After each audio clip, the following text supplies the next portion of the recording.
For a long time, traditional brokerage-backed IRAs were a popular choice for retirement savings. It felt safe to let large and established institutions handle your money.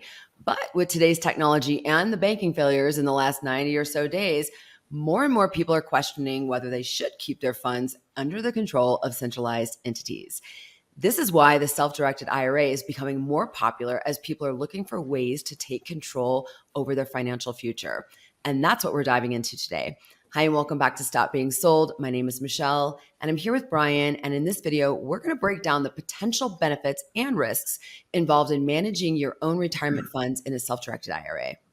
Yeah, Michelle, more and more people I talk to are asking, should they get away from centralized brokerage-backed IRAs and make their own investment decisions? Right.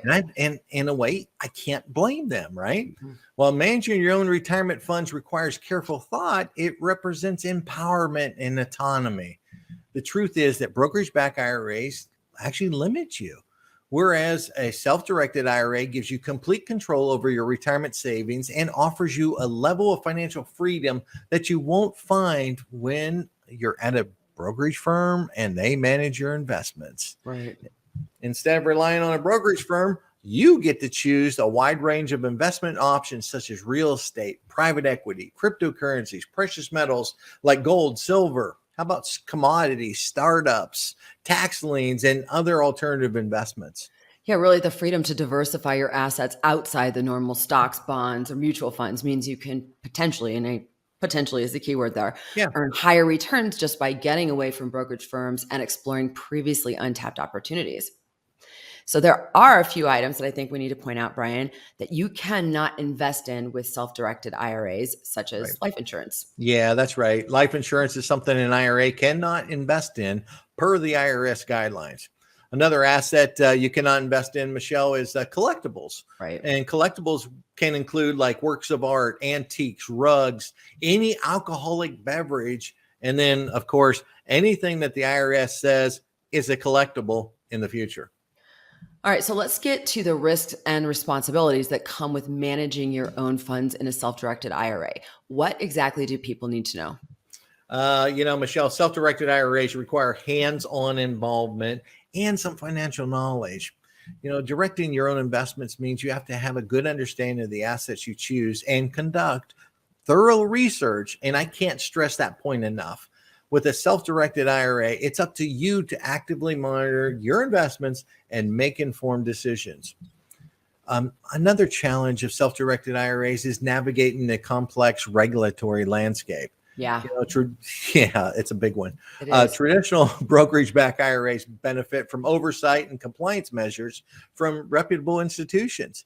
With self-directed IRAs, you need to understand the tax laws, prohibited transactions, and IRS reporting requirements.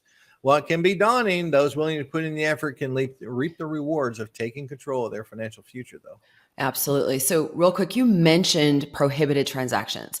This is a big one to know, and also a really good example of why, if you have a self-directed IRA, you need to know the rules. So because what the IRS calls a prohibited transaction can immediately make your whole IRA taxable. So if you don't know what that is, you might get financially screwed, is probably the nice way to say that. So real quick, talk us through what constitutes a prohibited transaction.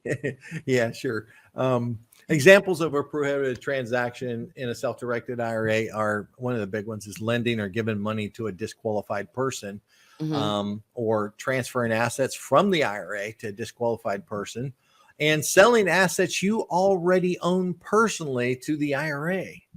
A disqualified person is an IRS term that means you cannot use a self-directed IRA to benefit you personally or your beneficiaries. For example, you cannot take income off of one of your investments and place it into your personal bank account. It must go back into the self-directed IRA. Some other disqualified people, according to the IRS, are your relatives or businesses which you receive payments from, family members, and entities owned by another disqualified person. Okay, so with decentralization and autonomy over one's assets comes the responsibility to know those rules. And so if you're not up for it, a self-directed IRA probably is not for you. Exactly. Here's the thing.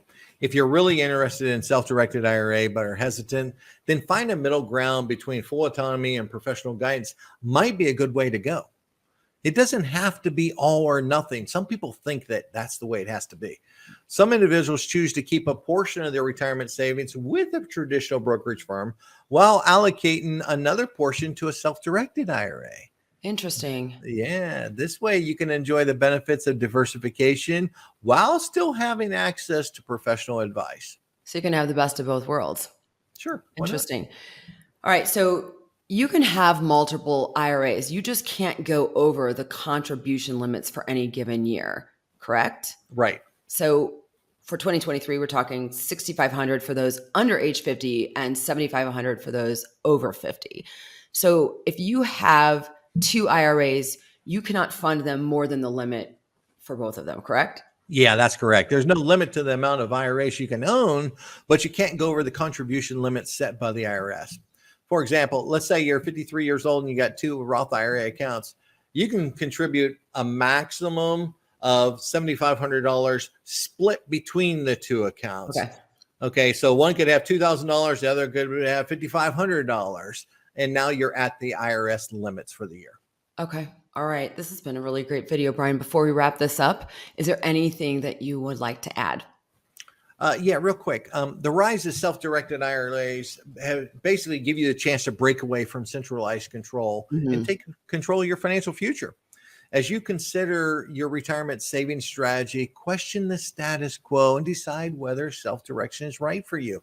I get a lot of questions about self-directed IRAs. Right. And it go back to what I said earlier.